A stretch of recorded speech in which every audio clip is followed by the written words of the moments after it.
Bonjour à tous et à toutes et bonne année 2016. Et comme il est coutume chez nous à Saturne, on commence le premier épisode de l'année par un petit retour sur le top 10 des films qui ont marqué, en tout cas les Saturniens, pour l'année 2015. And the Oscar goes to...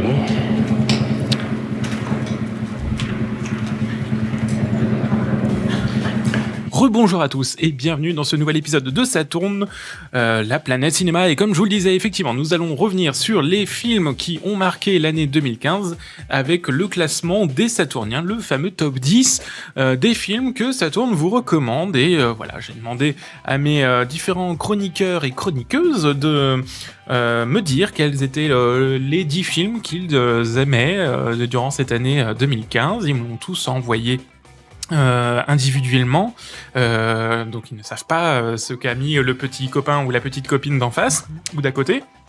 Et donc du coup ils vont découvrir, comme vous chers auditeurs, le top 10 final de la rédaction entre guillemets de Saturne.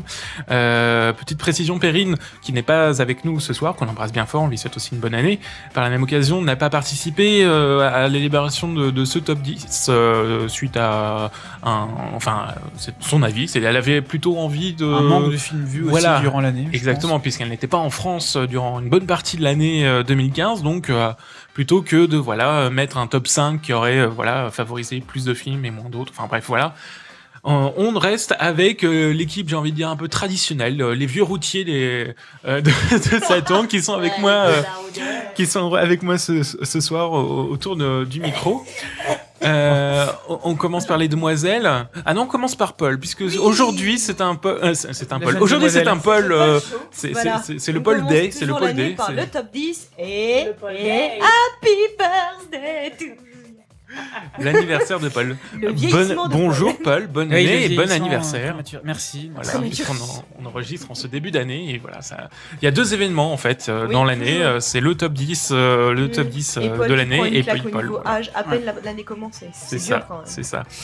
Léonore est avec nous aussi. Oui, bonjour Vivian. Bonjour, bonne année. As-tu passé de bonnes fêtes? Bonne année à toi, tous les nerveux. Écoute, oui, et pour l'instant tout va bien. Je ne suis pas encore remonté sur ma balance, donc pour l'instant pas de mauvaises nouvelles. Mets-toi à la détox, voilà. Mets-toi à la détox, suis les conseils d'Amandine, inscris-toi à la camomille. map, fais-toi des jus divers et variés de panais, de légumes, c'est ça. de Inscris-toi à la carottes map. violettes. Ouais, c'est ça, ouais. On devient bio chez Saturne. Donc comme on vieillit, on est des vieux routiers, on a besoin de faire attention à notre organisme, donc on devient sain, on mange des choses saines. Voilà. C'est la bonne résolution de 2016. Et donc Amandine est aussi avec nous. Oui, bonjour. Bonjour, bonne année. Bonne année tout le monde, bonne année Vivian, Voilà, bonne année les Paul, auditeurs. meilleure année, je dirais même. Ouais, meilleure année et puis une bonne année cinématographique avec plein de découvertes, plein de bons films. On se le souhaite mutuellement et on vous le souhaite aussi à vous, chers auditeurs. Et voilà, du coup on va commencer, je pense, par rentrer dans le vif du sujet avec une petite nouveauté. On va aller très très vite, je pense, sur le bas du classement, le top 10. On va pas revenir film après film sur les films qui composent le bas du classement que vous retrouverez bien sûr en description de l'épisode, si vous voulez vous revenir un peu plus longuement là-dessus. En 10e place, nous avons un ex-aequo avec 6 points. Nous avons Ex Machina et Phantom Boy. Voilà, je ne sais plus qui a mis Phantom Boy. Moi, il était mieux placé, moi. Phantom Boy. Oui, c'était toi, Amandine. Mais il était Qu'est-ce que 5e. c'est ça, Phantom Boy? C'est un super. Moi, j'ai été très. Dans mon C'est un top, dessin c'était animé, très hein. dessin animé. C'est un dessin animé qui est sorti. Alors, si mes souvenirs sont bons, je crois que c'était en octobre. Ouais, en fin d'année, ouais. Ouais, il est sorti en fin d'année et qui Un beau casting qui vocal. était vraiment surprenant. Alors, un casting vocal effectivement très intéressant, notamment avec la voix d'Edouard Baird, qui jouait le rôle, qui doublait le rôle du policier, et l'histoire d'un petit garçon atteint d'une maladie. Un garçon d'un petit garçon. Il vient du Sud. Qui est atteint d'une maladie, et c'est vraiment surprenant. Sous fond policier, il y a aussi un fond très orienté sur les enfants malades, les enfants à l'hôpital, et c'est très beau, très touchant. Très poétique et on va s'arrêter là parce que j'ai dit qu'on va pas aller. Oui, mais il est bien. Et Oui, moi, je suis désolé. beaucoup plu. Oui, tu l'avais mis en 5e place. Et moi, il était en 5e place. Vous l'aviez, franchement, vous l'auriez vu, vous l'auriez mis à la place. Il était en 5e place et moi j'ai mis c'est moi qui l'avais mis Ex Machina. Il a été pareil Je en crois que c'est 5e. Ex Machina. Ex Machina, oui, Ex Machina, Ex pardon. Machina, ça fait un peu. C'est les restes du réveillon, pardon. Ex Machina, bien sûr. Un film que j'avais beaucoup apprécié, avec une partie du cast qu'on retrouve aussi dans le dernier Star Wars, évidemment. Et moi, j'avais beaucoup apprécié ce film. Enfin, voilà, je vous invite à le regarder. J'en dirai pas plus. Je crois qu'on l'avait chroniqué en plus de toute manière, donc je vous invite à aller écouter ce qu'on avait dit à l'époque. Moi, j'avais. Voilà, exactement. C'est 2 films que voilà, ils méritaient quand même qu'on s'arrête un petit peu. En 9e place, nous avons plus qu'un ex-aequo. Enfin, on a 4 films ex-aequo. Avec 7 points, Un homme idéal, Chappie, The Voices et La loi du marché. Alors, Un homme idéal... Pardon ? Il y en a plein, moi là. Ah bah oui, c'est ça, mais on est plusieurs à avoir mis certains de ces films. Alors, Un homme idéal, Moi, qui l'avait mis ? Ouais. Tu l'avais mis, t'étais le seul à avoir mis ? Je crois, hein. Moi, beaucoup aimé, c'était un peu le film de Pierre Ninet de l'année, c'était un peu la révélation, et on connaissait un peu Pierre Ninet depuis quelques temps, mais là vraiment je trouvais qu'il explosait, le film était vraiment très efficace pour un film français, très prenant et haletant, donc c'était vraiment une très très bonne surprise. Chappie, Éléonore l'a mis en 4e place dans son top. Oui, c'est un des rares bons blockbusters. Puis c'est ce que j'avais expliqué à l'époque. J'étais allée par hasard du fait qu'il y avait, on m'avait dit qu'il y avait la chanteuse Edaï Antrod dedans. Je m'attendais à justement un caméo. Et extrême bonne surprise parce que comme on l'avait dit, le film avait été, mais je l'ai revu en plus là aux fêtes de Noël. Tellement mal vendu, mal marketé, et alors que c'est tout le contraire de ce que l'affiche pouvait laisser entreapercevoir, et on est dans un chemin initiatique justement du robot, de la conscience humaine qui est transférée justement dans ce robot, cette relation-là qui va se construire, que ce soit avec son créateur, avec Dev Patel, et cette espèce de groupe de bras caxés, gangsters, complètement à l'ouest, que sont justement les leaders du film. Le film était assez inégal aussi. Moi, j'ai beaucoup plus apprécié la deuxième moitié du film, on va dire, que la première moitié qui était un petit peu pénible. La partie très américanisée, on va dire, que j'ai pas aimé, et la partie par contre sud-africaine qui était beaucoup plus intéressante. La partie très orientée blockbuster à l'américaine, où on avait l'impression que rien n'était réinventé, c'est ça qui me l'a fait mettre en 11e place, je pense, parce que tout le reste était très fort, mais cette partie-là avait desservi ce film-là, malheureusement. Et moi, à la limite, c'est le personnage de Hugh Jackman qui me gênait un peu. C'est ça. Et en le revoyant, c'est exactement ça. C'est-à-dire que tout le pan, mais qui à la fois quand même fait avancer l'histoire. Donc, en le revoyant avec le recul, ça fait avancer quand même l'histoire, et c'est quand même l'opposant à la situation. Et justement, avançons. Ça a un quelconque intérêt, mais c'est ultra stéréotypé. Et puis bon, c'est quand même ça. Avançons. The Voices, pareil. Alors, Éléonore et moi, on l'a mis tous les deux dans notre top. Moi, j'avais aimé l'originalité du ça film. s'essoufflait.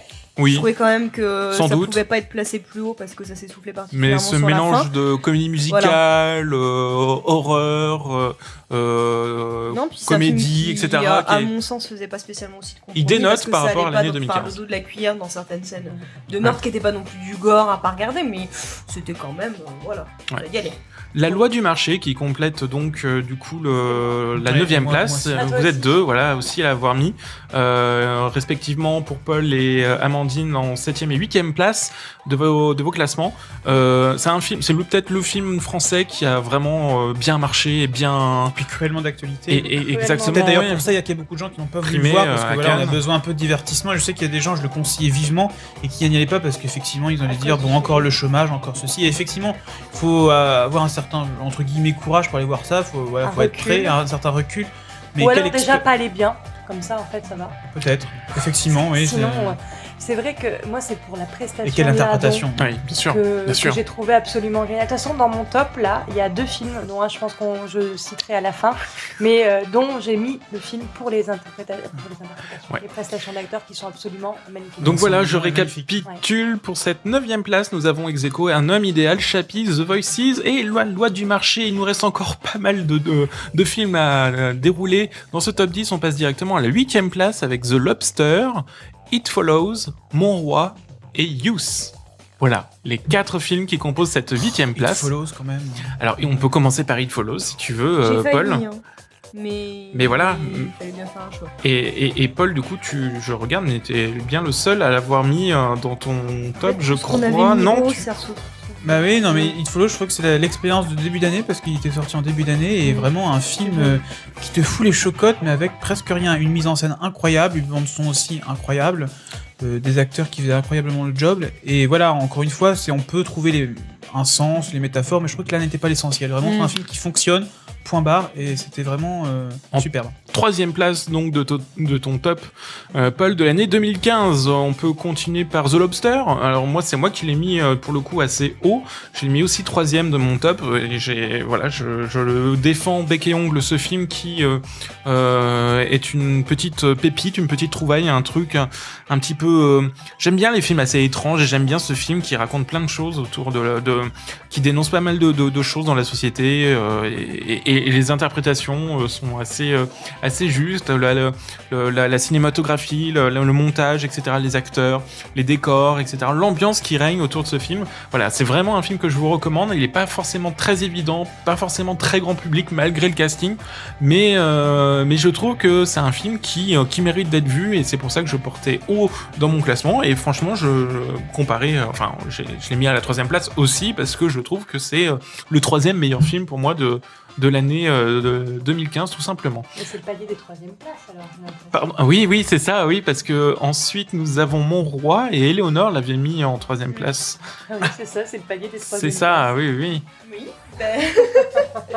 Ce que j'avais pu dire justement, c'est que c'est vraiment un bon film sur la passion amoureuse et pas forcément que du côté justement féminin comme on a pu nous le vendre, parce que j'ai quand même ressenti justement ces espèces d'amour plus grand entre guillemets que les personnages et justement qui est tellement difficile à vivre pour justement cet homme et cette femme là et aussi cette personnalité complètement atypique que peut avoir malgré tout, et je pense que c'est pour ça que les gens ont dit c'est un pervers narcissique, etc., en parlant de le rôle de Vincent Cassel dans le film, et je pense que c'est un peu lui faire un procès qui tient pas vraiment le coup, parce que c'est surtout un gars qui est complètement paumé, qui en effet a une drôle de personnalité, mais je pense pas que c'est quelqu'un qui fait volontairement souffrir le personnage féminin, mais qui est complètement inadapté à la vie de couple aussi. Tout simplement. Donc, mais en tout cas, oui, puis une très belle interprétation de la part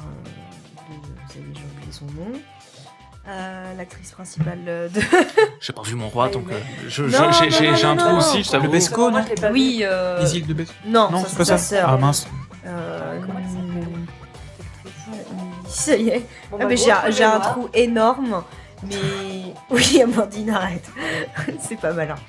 Mais dans tous les cas, voilà, un très bon film. Emmanuel Berco. Après Police, que là je reverrai, la différence de Police, même si j'y reconnais beaucoup de qualité à Police, c'est pas un film que j'ai envie de revoir par rapport au sujet et à la difficulté de ce film-là. Mais oui, il y a une très belle interprétation. Et Norman Tavo avait été bien utilisé dans le film, et on avait parlé avec Perrine aussi, surtout du côté non agaçant pour une fois de Louis Garrel, qui avait justement été bien exploité dans ce film également. On vous invite de toute manière à réécouter notre épisode qui concerne Mon Roi, puisque voilà, vous pouvez le réécouter aussi sur SoundCloud notamment. Et donc le 3e et dernier film, voilà, c'est le 4e film mais le 3e dans le top d'Amandine, c'est Youth. Voilà. Et alors moi c'était en 2 mots. Moi parce que ce film m'a surpris, pour la prestation des acteurs, pour la manière intelligente de traiter du temps qui passe. C'est bien ça. C'est bien. Non mais c'est vrai que c'est un bon film aussi, une belle BO et de bons acteurs, et effectivement c'est un film recommandé. À recommander chaudement. Voilà donc pour la 7e place, pardon. 8e place, la 7e place. Il s'agit de Loin de la foule déchaînée. Ça c'est pas mal.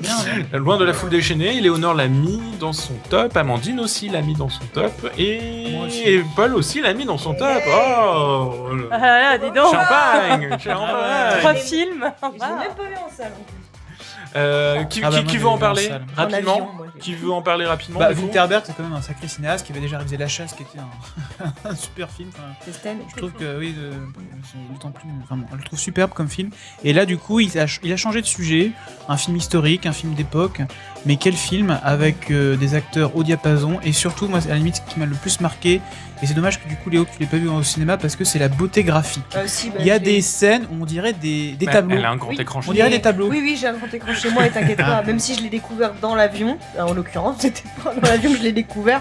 Et franchement, j'ai trouvé ça magistral au niveau de l'image et peu importe l'écran parce que ça transparaît même sur quelque chose. Et moi, c'est deux acteurs que je n'aime pas des masses que j'ai trouvé sublime à l'écran. Donc c'était un bon film avec un bon réalisateur qui a su énormément qui a su vraiment les diriger à la perfection, quoi. Ouais. Donc non, vraiment un film à voir. J'en ai trois à le conseiller. Ouais. Voilà, un jeu magnifique. L'interprétation en particulier. Moi je l'ai pas vu donc. De Mathias Schoenaert, il est d'une beauté dans ce film-là. Quand il veut, pas de problème dans ce film-là. C'est vrai qu'il est magnifique. Non, mais il est vraiment sublimé. Ce côté brut. Et c'est surtout un peu la personnalité du personnage est vachement vraiment intéressante. Et dans ce film-là, une des qualités, il y a tout un tas de choses qui sont bien, mais le réalisateur a une mise en scène vraiment au cordeau dans le sens où il n'y a rien de trop dans ce film-là. C'est-à-dire que pour exprimer certains aspects, alors que des films appuieraient sur certains éléments dramatiques, par une scène, par un plan, clac, t'as compris, tu passes un regard, et il y a énormément de choses qui passent par les émotions. On est aussi bien dans du Jane Campion que dans du Jane Austen, et c'est vraiment magnifique. Loin de la foule déchaînée, en 7ème place du top des Saturniens. On passe à notre 6ème place, et là, désolé mon petit chou Amandine, c'est Mustang que tu as mis en top. Moi non plus, je l'ai pas vu là. Et là c'est vraiment un gros mea culpa parce que moi c'était mon premier. Et si je vous l'ai mis en premier, c'est qu'il y a vraiment une raison et c'est un film de courir le voir. En 3 mots parce que c'est la 6ème place et qu'il faut qu'on accélère. C'est sur la place des femmes, c'est un film de femmes, un film sur les femmes et la difficulté d'être femme dans certaines parties de notre planète.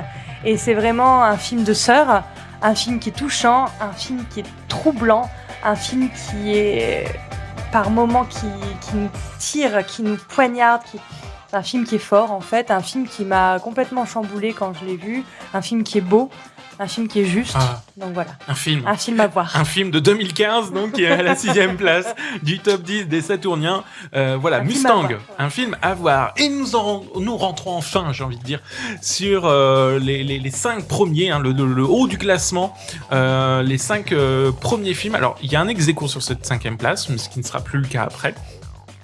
Et un ex-aequo que j'ai un peu du mal à m'expliquer. On va en reparler. Je commence par le premier, c'est Les Nouveaux Sauvages. Alors, il est en 9ème place du top d'Éléonore. Il est en première place du top 10 de Paul. C'est pour ça qu'il est là. Peut-être Paul, alors du coup... Là, je suis quand même un peu déçu qu'elle soit en 5ème place. Moi, je vais faire comme Amandine aussi. C'est ma gueulante. Non, il est en 5ème place, donc c'est déjà pas mal. Là aussi, film sorti en début d'année. Il me semble que c'est Léo qui n'avait pas la première fois parce qu'il l'avait vu lors d'une un petit peu avant-première, un peu surprise du GC. Là, pour le coup, c'était une bonne surprise par rapport à la dernière fois, si j'ai bien compris. J'ai droit au lelouch. Là, je demande toujours à UGC de me rendre mes 1h40 de ma vie, mais j'y arrive pas. Moi, ils ont donné avec Les Nouveaux Sauvages, parce que là, pour le coup, c'était vraiment un très très bon film, et à la limite, alors produit par Pedro Almodovar, mais réalisé et écrit par Damien Sifron, un Argentin. Oh là là. On n'est pas encore rentré, hein. On n'est pas encore rentré. C'est encore 2015, c'est encore 2015. On est encore sous les effluves des bulles. C'est ça. Et si j'avais un seul mot à dire, c'est jouissif d'un bout à l'autre. Jouissif. C'est-à-dire que c'est un enchaînement, faut pas voir, alors s'il y a un fil rouge, mais c'est une succession de scénettes plus jouissives les unes que les autres. Et on se dit, bon, ça va arrêter, il va arrêter là, il y a des limites dans la bienséance, et non, il y va. Il passe les barrières comme ça, il les éclate, et je pense que du coup, Amandine, ça te plairait parce qu'il y a un côté encore. Ah bon? Tu l'as pas vu? Mais j'avais oublié. Ah bah écoute. J'avais oublié que c'était en deux. Mais je te jure, T'as repassé la page d'Allociné? Mais ouais, il était pas, ce couillon. si, J'ai pas vu. il était. Alors j'ai dû passer la page. Bon, Et voilà, tu. Bon, il est en 5ème place. Euphorisant. Il est en 5ème Non, il place, était donc bien. voilà. Il faisait penser justement au film italien, dont j'ai oublié le nom d'ailleurs, justement, qui traite exactement de la même thématique et ça reviendra. Je vais vous le dire juste après, c'est pas grave. Ou pas. Ça va revenir. Et à la 5ème place, nous avons à côté des Nouveaux Sauvages, un film d'animation, Shaun le Mouton. Eh ben oui. Shaun le Mouton, moi personnellement, je ne me l'explique pas cette présence, parce que certes, il est sympathique, mais de là à être en 5ème place du top des 10 films de l'année 2015. Alors, Éléonore l'a mis à la 6ème place, mais Amandine l'a mis à sa 4ème place. Donc, c'est toi qui te l'explique pas, mais non, tu l'expliques très bien. Ah oui, moi je l'explique très bien qu'on parce me l'explique. que un film des studios Hartman, un film qui arrive à te tenir sans aucune parole sur une histoire de mouton pendant 1h30, un film qui est brillamment drôle, qui est brillamment exécuté, qui est intelligent, qui est touchant. Non, franchement, il a vraiment sa place dans ce top, rien que pour la prouesse de ces studios qui rament à chaque fois pour faire des films de qualité et pour faire des films homemade, des films où on met encore les mains, des films qui ne sont pas forcément de gros studios, mais qui méritent d'avoir la place, tout comme Phantom Boy. Moi, j'ai dit, c'est vraiment une année très riche en animation pour moi cette année, parce que j'en ai mis 3. Donc, c'est quand même pas mal dans mon top 10 d'avoir 3 films d'animation, je crois que ça n'a jamais arrivé. Et non, vraiment, il a sa place dans ce top, et je suis très contente qu'il soit à cette place. Voilà qui est dit. Écoutez, bon, pour la 5ème... et Éléonore, oui. Tout pareil. Tout pareil, voilà, oui, je Elle le a sentais. mieux dit que ce que je l'aurais dit. Donc les Nouveaux Sauvages et Shaun le Mouton, ex aequo, à la 5ème C'est quand même place. c'est très éclectique. Hein, c'est les nouveaux moutons. Shaun le Mouton. La remarque, on pourrait faire ça, Shaun le Mouton. Jusqu'où Shaun peut aller Voilà, dans une crise de nerfs. Et nous arrivons à notre 4ème place, et c'est encore un film d'animation, mais des studios Pixar. Il s'agit de Vice Versa. Amandine l'a mise en 6ème place de son top, et moi je l'ai mis en 2ème place.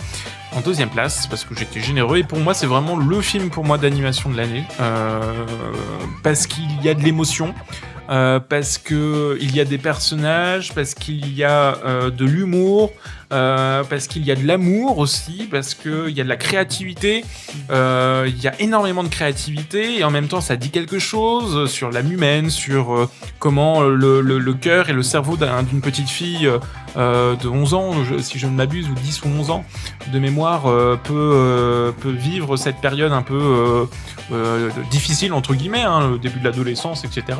C'est dit très... avec beaucoup de sagesse, beaucoup de recul, et j'insiste encore, beaucoup d'émotions, et alors que ça aurait pu être très larmoyant, très pathos, etc., ça ne l'est pas du tout. Je trouve en tout cas, ça joue magnifiquement bien sur la subtilité, les émotions sont vraiment bien dosées, et ça aurait vraiment pu être beaucoup plus dramatique, j'ai envie de dire, dans le traitement, et heureusement c'est Pixar qui est derrière cette idée géniale. Réalisation impec, on a envie d'avoir la suite, on a envie de la voir grandir, cette petite, on a envie de revoir ses émotions se bousculer dans sa tête, et vivre des aventures qui nous font aussi retomber un peu en enfance avec ces personnages imaginaires, etc. Donc voilà, moi c'est vraiment un gros coup de cœur, et mention aussi spéciale sur Lava, qui a été pour moi un très beau court-métrage aussi, qui précédait aussi cette projection de Vice Versa. Amandine, moi c'est un film en fait qui m'a surpris, parce que je m'attendais à quelque chose de beaucoup moins subtil que ça n'était. C'est pour ça qu'il figure dans mon top 10, parce que c'est un film d'un gros studio, mais qui m'a vraiment touché, ému. Alors, je l'aurais mis plus haut s'il m'avait touché et ému autant que Là-haut. Vraiment, lui, je l'aurais mis en 2, par exemple. Là-haut, à l'époque. Je crois que ça m'a plus touché que Là-haut, en fait. Non, moi, je sais pas. Il y a eu quelque chose avec Là-haut. Il y avait vraiment juste une partie du film qui forcément m'a beaucoup ému. Mais là, une partie embarquée. Et Bon, bref, en tout cas, là, il reste dans une lignée que je trouve très intéressante, justement, qui ne sont pas des suites de suite. Et là, c'est là que je te rejoindrai pas, c'est que j'ai pas envie d'avoir de suite, j'ai envie d'imaginer cette suite, j'ai envie qu'ils continuent de se réinventer, j'ai envie qu'ils continuent de nous proposer des choses intéressantes, innovantes, T'inquiète changeantes. pas, ils feront d'autres suites, ne t'inquiète pas. Parce que les suites, je commence à en avoir un peu ras la casquette, et j'aime vraiment bien quand t'as des studios comme ça qui, soit ce sont des gros studios qui prennent justement des risques en faisant des choses différentes, soit c'est des petits studios comme pour Phantom Boy qui prennent des risques en faisant des choses très très différentes. Et moi j'ai envie d'encourager ces productions-là, ou alors comme des studios comme les studios Hartman qui font quelque chose qui tenait en format 5 minutes en 1h30, je pense que c'est un gros pari, et de faire que ça marche c'est encore mieux. Et c'est pour ça, moi c'est vraiment, cette année j'encourage le cinéma d'animation que j'ai trouvé beaucoup plus prolifique, intéressant, qui a pris des risques et je suis contente. Ça me fait plaisir. C'était une bonne année d'animation. Allez, avançons dans le top. Vous l'aurez compris. Donc en 4e place, c'était un film d'animation, Vice Versa, le dernier Pixar. L'avant-dernier Pixar, puisque il y a eu Voyage d'Arlo, qui est Voyage d'Arlo, qui est un voilà. Pixar. Oui, qui est un Pixar. Oui, qui est un Pixar. Oui. C'est un Pixar. Il y a eu 2 Pixar cette année, mais c'était celui qu'on retiendra pour 2015, on va dire. Et on laisse les films d'animation pour attaquer le top 3 des films 2015. Alors peut-être que mes Saturniens commencent à se voir dessiner, profiler, profiler.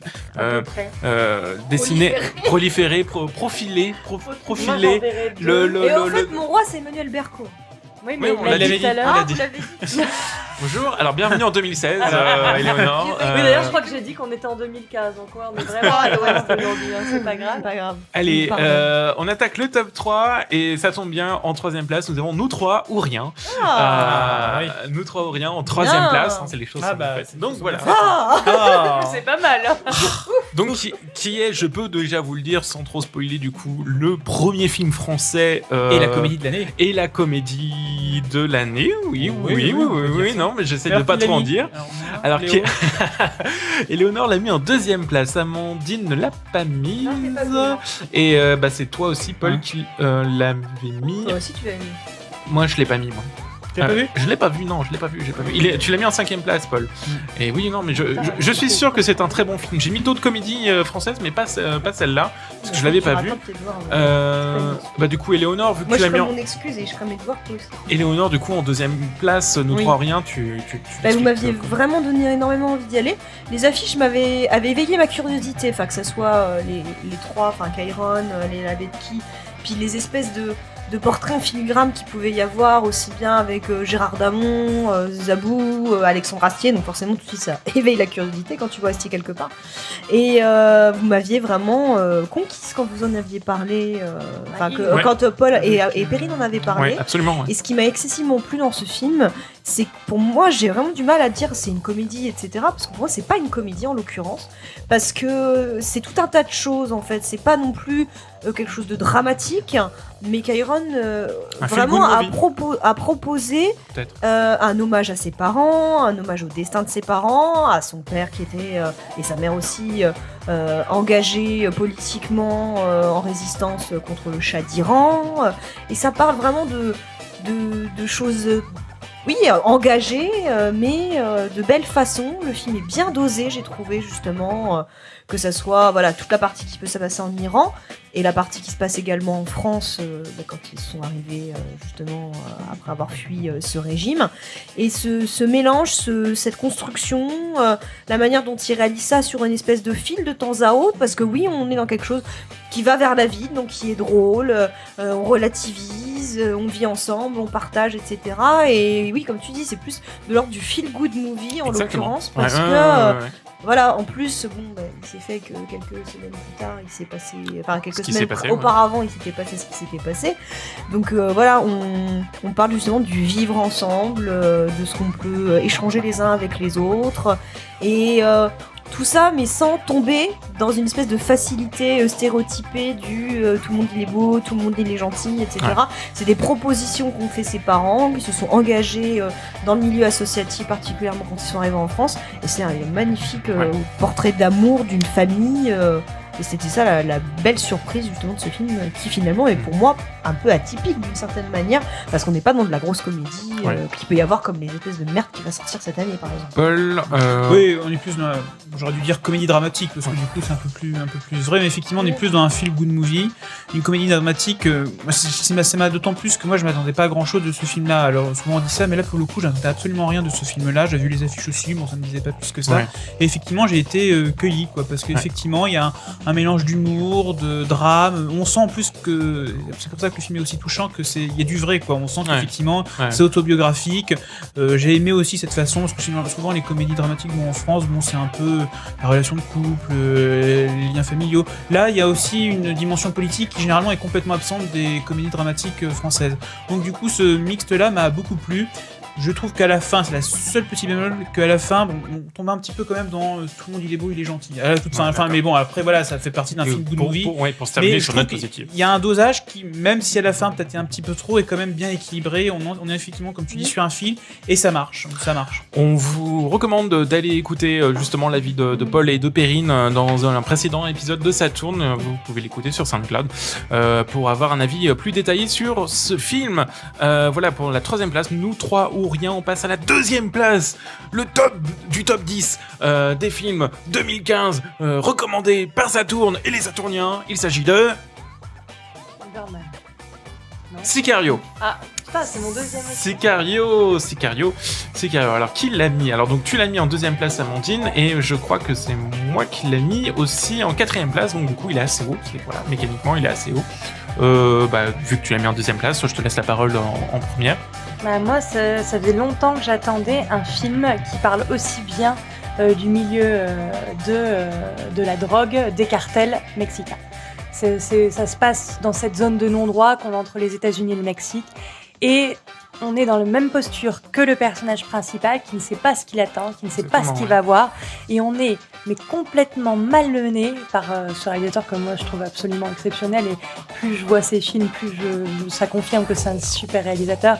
C'est Denis Villeneuve qui nous emmène, qui nous emporte, qui nous transporte et qui arrive à nous tenir en haleine à chaque fois d'une manière absolument impressionnante. Moi, quand je reprends sa Prisoners ou Incendie, c'est des films qui m'ont tellement tenu, où t'es comme ça bloqué sur ta chaise, c'est différent. Là, j'ai envie de voir une suite sur celui-là. Tu vois, il y a quelque chose que j'aimerais autour du personnage de Benicio del Toro, qui est absolument intéressant, qui est complètement... Sans en révéler, sans en révéler, qui est un personnage troublant. Mais bizarrement, tu parlais de Denis Villeneuve, je trouve que c'est pas non plus son meilleur film, justement, de la série des différents films qu'il a pu faire, en fait, je trouve. Non ? Alors, t'es pas d'accord avec moi ? Bien qu'il soit en 2e place du top 10 non, moi je trouve qu'il est très bon. Alors là, contrairement au moment où on était plutôt...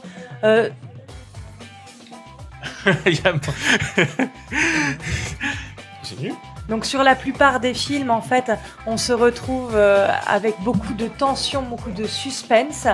Et là, il y a un peu de suspense, mais il y a plutôt une adrénaline qu'une tension et une suspense, comparé à tous les films qu'on a pu avoir. Ok. Moi, j'en rajouterai pas beaucoup plus sur Sicario. Je vous invite effectivement aussi à réécouter la critique du film, qui a d'ailleurs été le premier film qu'on a critiqué dans notre nouvelle formule, etc. C'était la rentrée de Saturne. Il y a pas mal de films en fait qui sont sortis en fin d'année, qu'on retrouve dans le top 10 au final. Mais effectivement, moi, Sicario, c'est pas mon film préféré de Denis Villeneuve, ce qui explique aussi peut-être mon positionnement aussi dans mon top de Sicario, qui est en 4e place. Il est bien, mais il y a mieux, et en 2015, et je trouve que lui aussi, Denis Villeneuve, a fait des meilleurs films. Je pense à Prisoners notamment, et à Incendie aussi, surtout. Mais je trouve qu'effectivement, le film est intéressant, le casting est bon, l'histoire est assez prenante. C'est un film à plus gros budget aussi.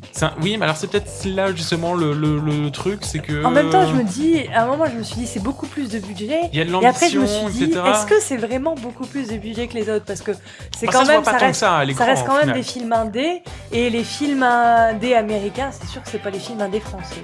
Pour le coup, là, Ça, on n'a Non, ça, c'est pas sûr. de doute là-dessus. Quoi. Ça, c'est sûr. Mais je sais pas si c'est un si gros budget que ça par rapport aux autres films qu'il a fait. Je crois qu'il est peut-être moins important que le budget de Prisoner. Bon, il y avait des par acteurs aussi qui, à mon avis, au passage, ont pris aussi pas mal de gros cachets, de gros sous. Mais ne tâchons pas la réputation de ce film qui mérite le coup d'œil puisqu'il est deuxième sur dans le classement bon film de des Saturniens, donc deuxième dans le top 10 de l'année. Et on arrive à celui qu'on attend tous, le top 1, celui qui est en première place du classement. Et on s'en doute, il est présent, je crois, si je ne m'abuse, de quasiment tous les... Non, Amandine ne l'a pas mis dans son top. Et c'est Mad Max Fury Road.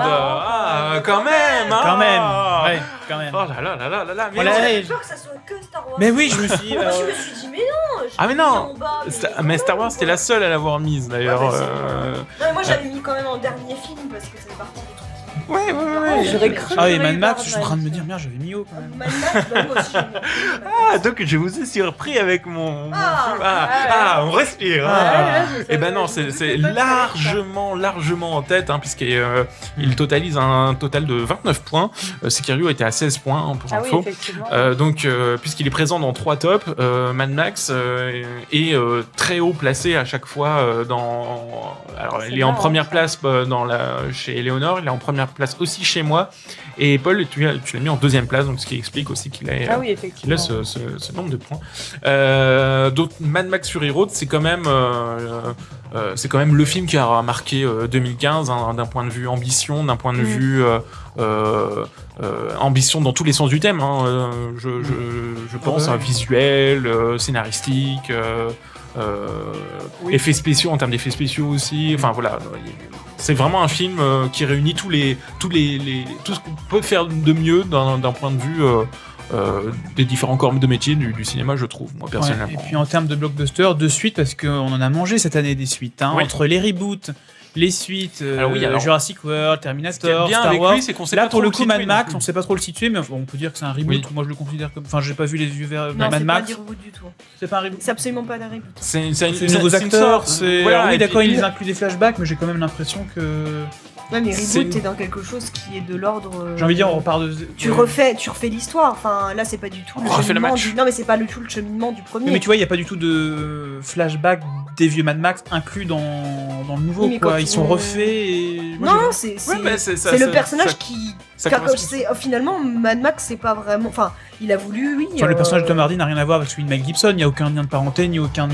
Oui, mais moi, quand j'entends reboot, on repart sur la même histoire. Tu vois, même les Spider-Man, on a refait la même histoire en quelque sorte. On passe par des passages obligés, le héros redevient le héros, machin. Tandis que là, Mad Max, on l'a directement dans l'action. Et on a quand même la référence au tout début. Enfin, si, il y a quand même 2-3 petites références aux anciens. Oui, mais voilà. C'est que finalement, c'est un personnage intemporel, c'est une figure, c'est iconique. C'est pas un personnage, c'est iconique. Enfin, Mad Max est un. Et il est plutôt élastique au final. On n'a pas ces passages obligés comme tu disais. Enfin bon, peu importe comment on le considère. Moi, ce que je retiens, c'est que je pense qu'effectivement, peut-être que si on le revoit à la télévision, la trame scénaristique n'est pas oufissime, mais c'est un film à voir en cinéma parce que c'est rare que je dise ça, mais c'est une expérience cinématographique en soi. C'est-à-dire que j'ai l'impression d'avoir avec Mad Max une forme visuelle nouvelle, un truc qui va à fond, qui s'arrête jamais. Et on est vraiment Fury Road, c'est le titre, et c'est ça, c'est du feu partout, déchaîné, du feu et du sang, et c'est un truc que j'avais rarement vu autant de rage à l'écran, rage, de furie. Exactement. Et juste, je voulais revenir un peu sur quelque chose que j'ai dit. Je trouvais que le film était ambitieux sur tous les plans. Je voudrais préciser d'un point de vue scénaristique, il y a eu beaucoup de critiques sur le fait qu'au final, le scénario était assez feuille de papier de la cigarette et qu'au final, c'était un aller-retour, etc.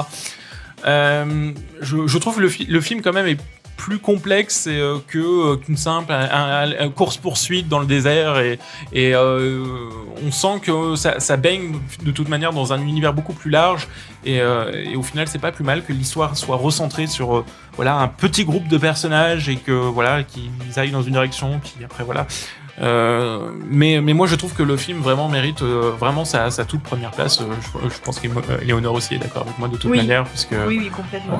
Elle l'avait mis, toi aussi tu l'avais mise en première place. Oui, je l'ai mis en première place parce que c'est ce qui m'a en tout cas le plus marqué cette année dans le genre. Enfin c'est surtout claque dans la gueule littéral et ça faisait tellement longtemps, enfin je me demande à quand ça remonte, que j'avais pas vu un film d'action dans l'action la plus totale et le film t'attrape et ne te lâche pas jusqu'à la fin et ça faisait mais tellement. La bande-annonce n'en disait pas trop, donnait vraiment envie et ne mentait pas en plus sur le. Surtout tu dis que tu renoues avec une saga qui est mythique pour tout un tas de gens cinéphiles, etc. Et que là on réinvente le truc, que les fans de la première heure sont hyper heureux et saisis, etc. Donc bravo Frank c'est ce qui m'a le plus claqué cette année. George Miller, c'est celui qui fait les comics. Réalisateur de Babe 2. Moi aussi je suis resté en 2015, pardon, excusez-moi. Donc voilà, allez. Et de Happy Feet aussi. On clôture ce top de l'année 2015. Je redis juste quand même les 5 derniers. Les Nouveaux Sauvages, Shaun le Mouton en 5e place, vice versa, Nous trois ou rien, Sicario, et en top de l'année 2015, Mad Max Fury Road. Alors comme je l'ai promis aux Saturniens avant l'émission, je leur autorise à revenir sur un film qui n'a pas été cité, puisqu'il y a énormément de films et donc il y a forcément des déceptions, etc. Et que voilà, ça mérite d'être quand même signalé. Alors juste un film du coup, Amandine peut-être.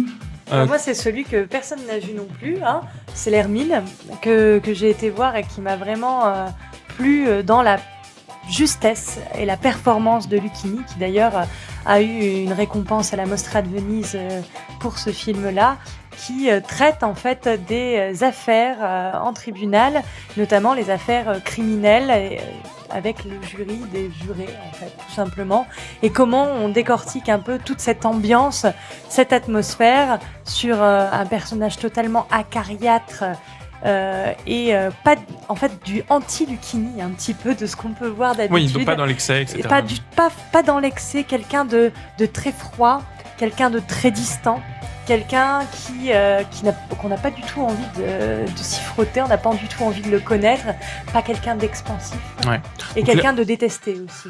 L'Hermine, voilà pour le film d'Amandine. Je me permets juste de citer Birdman, que tu avais mis aussi dans ton top, et c'est vrai qu'on n'y a pas forcément pensé. Le film est sorti en 2014, en tout cas aux États-Unis, mais en France il était sorti effectivement en 2015.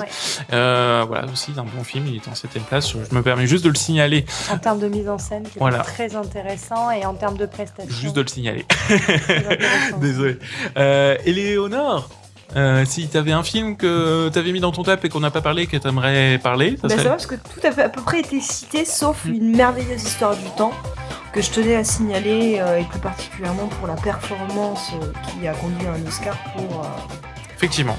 C'est un très bon film. Voilà, pour l'acteur principal que vous reverrez. Qui est sorti à peu près en même temps aussi que Imitation Game.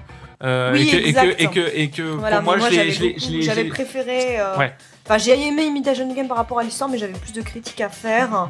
Oui, il y avait peut-être un peu d'écueil dans les merveilleuses histoires du temps par rapport au cheminement du film. Et la performance d'Eddie Redmayne était tellement fulgurante. Et là, vous allez voir, j'en parlerai dans une autre émission, mais The Danish Girl est un film à ne pas louper en 2016. On garde ça sous le coude. Paul, tu parlais de The Danish Girl, un film que j'ai vu il n'y a pas si longtemps que ça, L'Attente, de Piero Massimo. Et Piero Massimo, c'est celui qui était le chef opérateur sur La Grande Bellezza. Et je trouve que ça se retrouve dans la réalisation parce qu'elle est super belle. Et en plus, je trouve que j'aime bien les films qui nous promettent quelque chose, mais qui nous offrent autre chose et on n'est pas déçus. Alors là, quand j'ai vu la bande-annonce, je m'attendais à une histoire d'un peu d'amour lesbienne entre Juliette Binoche et puis la jeune actrice. En fait, non, pas du tout, c'est pas du tout ça. Et j'ai beaucoup aimé. On s'oriente plutôt vers une relation mère-fille, mère-fils. Et j'ai beaucoup aimé, et Juliette Binoche est merveilleuse. Elle est très très belle physiquement, mais aussi en termes de jeu, c'est somptueux. N'attendons pas pour aller voir L'Attente. Du coup, t'avais aussi cité Papa ou Maman, qui est aussi une très bonne comédie française. Tu vois, effectivement, c'est une très bonne comédie française, pas aussi bien que... Bon, ça n'a rien à voir avec Nous trois ou rien, mais c'était une bonne comédie qui aussi osait enfoncer des portes, aller assez loin dans le rire. Donc voilà ce qu'on pouvait dire, en tout cas, Paul sur son top. Et moi, je mettrais en avant aussi Victoria, un film qui est sorti, qui a fait un petit peu sensation en tout cas dans l'année 2015, un film un petit peu conceptuel puisque c'est tourné en temps réel, et on est dans les rues de Berlin et on suit un groupe de jeunes berlinois qui accompagnent la fameuse Victoria, enfin c'est plutôt elle qui accompagne ces jeunes berlinois et qui s'embarquent dans une dans des embrouilles, on va dire, sans trop dévoiler le film. C'est vraiment un film en fait qui n'est pas tant puissant par son scénario que par la prestation des acteurs et le fait que le film a été tourné en temps réel et sans coupe et sans rien, etc. De mémoire, je crois en fait c'est la deuxième prise. En fait, il y a eu une première prise et c'est la deuxième prise qui a au final donné le film qu'on voit à l'écran en temps réel et qui est une petite claque. Et qui a un petit exploit aussi d'un point de vue technique et scénaristique et voilà en termes d'équipe de tournage, j'imagine toutes les difficultés qu'il y a pu avoir autour de ce film dans la réalisation de ce film et voilà, je voulais tirer un coup de chapeau en tout cas sur ce film qui mérite d'être vu, voilà, qui est peut-être un petit peu anecdotique ou pas, à vous de voir, mais je pense qu'il mérite d'être signalé, voilà. Voilà pour les tops de l'année 2015 et le top de l'année des Saturniens. On aurait encore beaucoup de choses à dire sur tous ces films de 2015, mais on vous invite à réécouter les différentes émissions de l'année, que ça soit dans notre ancienne formule, hein, celle où on comptait les épisodes 98, 99, etc. Et puis les petites, la nouvelle formule, les épisodes stand-alone pour chaque critique de film. On vous embrasse. On vous souhaite encore une fois une belle année 2016 et une belle année cinématographique riche en découvertes, en plein de beaux films et voilà, on espère que vous allez vivre beaucoup de belles émotions en salle et on se retrouve très vite pour un prochain épisode de Saturne, beaucoup plus court cette fois-ci, autour des films à l'affiche. Allez, on s'embrasse, on vous dit à très bientôt et n'oubliez pas d'aller au Cinoche. Ciao, bye bye, salut tout le monde. Salut. Et bonne année.